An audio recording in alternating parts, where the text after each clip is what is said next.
कहानी शुरू होती है कोलकाता से। अंकित अपनी बेस्ट फ्रेंड मानसी को बताता है कि वो एक लड़की से प्यार करता है। उसका नाम मिथिला है और दोनों कुछ दिनों में शादी करने वाले हैं। ये सुनकर मानसी थोड़ी अपसेट हो जाती है क्योंकि वो अंकित से प्यार करती थी, लेकिन ये बात उसने कभी अंकित को बताई नहीं। वो बस अब खुश रहने का नाटक ही कर सकती है। अंकित और मिथिला की शादी हो गई और देखते ही देखते 5 साल बीत गए, लेकिन 5 साल में अंकित एक बार भी मिथिला को सेक्सुअली सेटिस्फाई नहीं कर सका और ये बात अंकित के अंदर धीरे धीरे एक गिल्ट पैदा करती जा रही थी। उसने बहुत तरीके आजमाए थे, लेकिन कोई भी तरीका काम नहीं आ रहा था जिससे वो मिथिला को खुश कर पाए। लेकिन मिथिला फिर भी उसे पूरा प्यार करती थी। वो उसके गिल्ट को समझती थी और इसीलिए वो उसके ऊपर कभी भी परफॉर्मेंस का दबाव नहीं बनाती। दूसरी तरफ एक काजोरी नाम की लड़की अपने बॉयफ्रेंड ध्रुवो के साथ रहती थी। ध्रुवो सेक्स में बहुत अच्छा था और वो काजोरी को हमेशा खुश रखता, लेकिन ध्रुवो के अंदर भी एक गिल्ट था और वो था काजोरी को धोखा देना। ध्रुवो एक लड़की के साथ और रिलेशनशिप में था।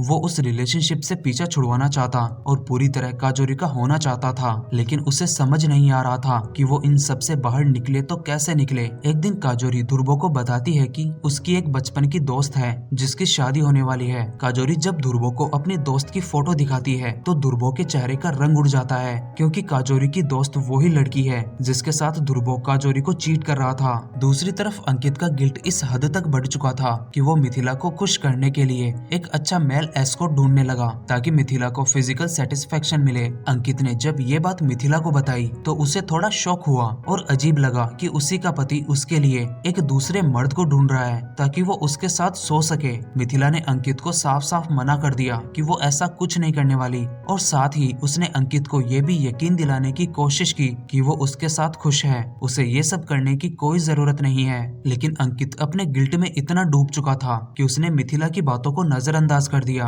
अंकित के लिए ये अब गिल्ट से ज्यादा ईगो बन चुका था। कुछ दिनों बाद मिथिला और अंकित की मैरिज एनिवर्सरी आती है। पिछले कुछ दिनों से अंकित मिथिला को बस इसी बात के लिए मना रहा था कि वो बस एक बार उसके कहने पर किसी और के साथ रात बिता ले। एनिवर्सरी वाले दिन मिथिला ने सोचा कि आज के दिन वो और अंकित साथ में थोड़ा अच्छा वक्त बिताएंगे, लेकिन उस दिन भी अंकित उसे अपनी बात मनाने के लिए फोर्स करता है और आज के दिन उसने मिथिला के लिए एक मेल एस्कॉर्ट को बुक कर लिया था बिना उससे पूछे। मिथिला भी इतने दिनों से ये बात सुन सुनकर फ्रस्ट्रेट हो चुकी थी। उसने फाइनली अंकित पर गुस्सा होते हुए बोल ही दिया कि अगर तुम्हें यही मंजूर है तो ठीक है, मैं चली जाऊंगी दूसरे मर्द के साथ रात बिताने, लेकिन जगह मैं डिसाइड करूंगी। रात को अंकित मिथिला को एक होटल में छोड़ने गया। अंदर जाने से पहले मिथिला अंकित को बोलती है कि कल सुबह मुझे लेने मत आना, मैं खुद आ जाऊंगी। ये बोलकर वो होटल में अपने बुक करवाए हुए रूम के अंदर चली जाती है और लड़के के आने का वेट करती है। लड़का आता है और कुछ देर बाद चला जाता है। मिथिला अगली सुबह घर आती है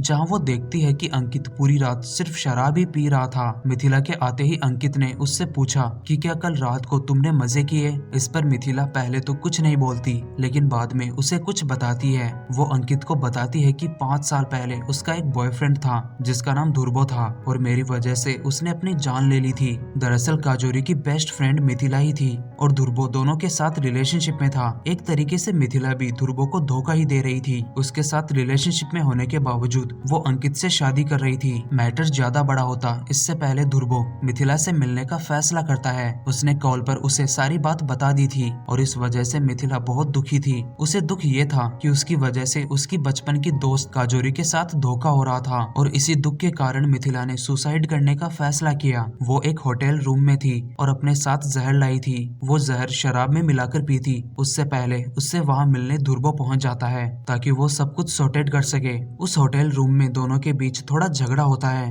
ध्रुवो बार बार मिथिला को मना रहा था कि इस चीज को अब यही एंड करते हैं, तुम अपनी जिंदगी में खुश रहना और मुझे अपनी जिंदगी में खुश रहने दो, लेकिन मिथिला इस चीज के लिए तैयार नहीं थी। उसे ध्रुवो की हरकत के बारे में काजोरी को बताना था। ध्रुवो के बार बार मना करने के बावजूद मिथिला काजोरी को कॉल लगाने लगती है। ध्रुवो को उस वक्त कुछ समझ नहीं आया तो वो ही शराब पी लेता है जिसमें मिथिला ने जहर मिलाया था और उसकी वहीं पर मिथिला की वजह से मौत हो जाती है। अंकित को ये बात बताने के बाद मिथिला बोलती है कि मैं पूरी रात उसी कमरे में थी और अपने पास्ट को याद कर रही थी। कल रात को मैंने किसी के साथ कुछ नहीं किया। इतना बोलकर मिथिला डीपली सैड हो जाती है। अंकित को भी अपने गिल्ट कम ईगो का एहसास होता है और उसने प्रॉमिस किया कि आज के बाद वो दोबारा उसे ऐसे स्टूपिड चीज के लिए फोर्स नहीं करेगा। बहुत से लोग ध्रुवो की तरह अपनी स्ट्रेट लाइफ में चांस ले लेते हैं, कुछ लोग बचे रहते हैं और कुछ लोगों लोगों की जिंदगी थोड़ी कॉम्प्लिकेट हो जाती है और यहीं पर ये कहानी खत्म हो जाती है।